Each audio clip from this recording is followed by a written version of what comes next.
नमस्कार किसान भाइयों, सी एग्रीकल्चर यूट्यूब चैनल में आपका स्वागत है।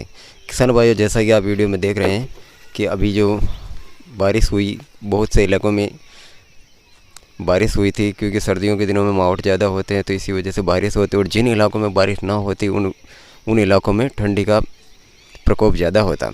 और ऐसे में हम अपनी फसलों को किस प्रकार से बचा सकते हैं। किसान भाइयों, देख सकते हैं हमारे सरसों की फसल है, इनमें पाला लगने की संभावना ज़्यादा रहती है सर्दियों के दिन में, क्योंकि पाला लगने से हमारे जो फसल में उत्पादन में काफ़ी गिरावट आती है। तो इस वजह से हम अपनी फसल को किस प्रकार से पाले से बचा सकते हैं। तो किसान भाई, इसके लिए हम सुबह के समय या फिर शाम को हम इसमें धुआं पद्धति, यानी कि अपनी मेड़ों पर, खेत की मेड़ों पर धुआं करके भी हम अपनी फसल को पाले से बचा सकते हैं।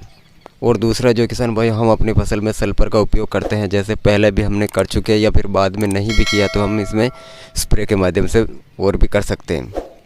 किसान भाइयों, क्या है कि हम पहले भी सल्फर का उपयोग जब यूरिया के साथ में करते तो उससे भी कई गुना राहत मिलती है, लेकिन बाद में हम इसमें स्प्रे करके भी हम अपनी फसल को पाले से बचा सकते हैं। हम स्प्रे करने से फ़ायदा यह होता है कि हमारे जो सल्फर यानी गंधक जो गर्म होती है, तो वो पौधों के तापमान को बढ़ाती हैं। और जो किसान भाई, तीसरी जो है वो हमारी सिंचाई। हमें यदि पाले की संभावना लग रही है तो हमें अपनी खेत में हल्की सी सिंचाई की आवश्यकता पड़ती है। यानी कि यदि पाले की संभावना हमें दिखाई दे तो हमें अपने खेत के अंदर हल्की सिंचाई की आवश्यकता पड़ती है, तो हमें हल्की सिंचाई भी करनी चाहिए। क्योंकि किसान भाइयों, क्या होता है कि ज़मीन में यदि नमी ना होती है, जिसकी वजह से जो ठंड यानी कि पाला गिरता है तो वो बहुत गहराई तक जाता है और पूरे पौधे स्ट्रेस में चले जाते हैं।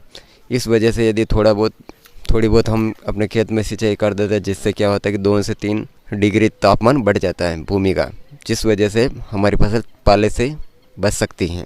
तो किसान भाइयों, इस प्रकार हम अपनी सरसों की फसल को पाले या ठंड से बचा सकते हैं। क्योंकि सर्दियों का दिन है, बहुत ज़्यादा जिन इलाकों में बारिश नहीं होती उस तरफ बर्फ़ जम जाती है फसलों के ऊपर भी, या फिर खेतों में अंदर पानी में, तो बहुत ज़्यादा तेज़ हवाएं चलती हैं, जिस वजह से हमारी फसल को बचा सकते हैं। तो किसान भाइयों, कैसी लगी हमारी जानकारी, कैसा लगा हमारा वीडियो? यदि आपको अच्छा लगा हो तो हमारे चैनल को लाइक, शेयर और सब्सक्राइब। धन्यवाद।